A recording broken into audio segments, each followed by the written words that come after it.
ऋषिकेश में गंगा जी के किनारे एक संत रहा करते थे। वह जन्मांध यानी जन्म से अंधे थे और उनका नित्य का एक नियम था कि वह शाम के समय ऊपर गगन चुंबी पहाड़ों में भ्रमण करने के लिए निकल जाते और हरि नाम का संकीर्तन करते जाते। एक दिन उनके एक शिष्य ने उनसे पूछा, बाबा आप हर रोज इतने ऊंचे ऊंचे पहाड़ों पर भ्रमण हेतु जाते हैं, वहां बहुत गहरी गहरी खाइयां भी हैं और आपको आंखों से दिखलाई नहीं देता, क्या आपको डर नहीं लगता? अगर कभी पांव लड़खड़ा गए तो? बाबा ने कुछ नहीं कहा और शिष्य को कहा कि शाम को तुम मेरे साथ चलना। पहाड़ों के मध्य थे और बाबा ने शिष्य से कहा, जैसे ही कोई गहरी खाई आए तो बताना।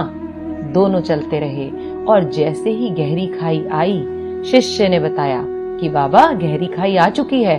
बाबा ने कहा, मुझे इसमें धक्का दे दो। अब तो शिष्य इतना सुनते ही सकपका गया। उसने कहा, बाबा मैं आपको धक्का कैसे दे सकता हूँ? मैं ऐसा हरगिज नहीं कर सकता। आप तो मेरे गुरुदेव हैं। मैं तो किसी अपने शत्रु को भी इस खाई में नहीं धकेल सकता।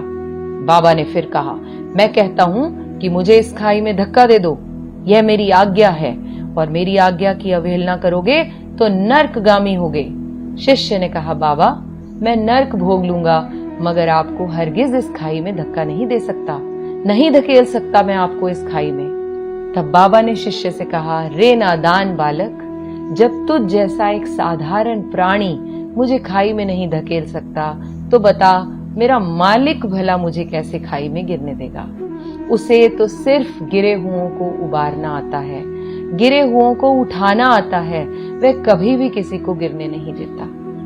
जब जब आपके मन में ये बात उठे कि परमात्मा ने क्या मेरे लिए कुछ सोच भी रखा है कि नहीं, क्या वो मुझे जीवन भर ये कष्ट ही देते रहेंगे, ये मुश्किलें ही देते रहेंगे, क्या परमात्मा मेरी तरफ देख भी रहा है या नहीं, तब उस पल अपने आप से कहें, वह पल पल हमारे साथ है, बस हमें विश्वास रखना होगा उस पर।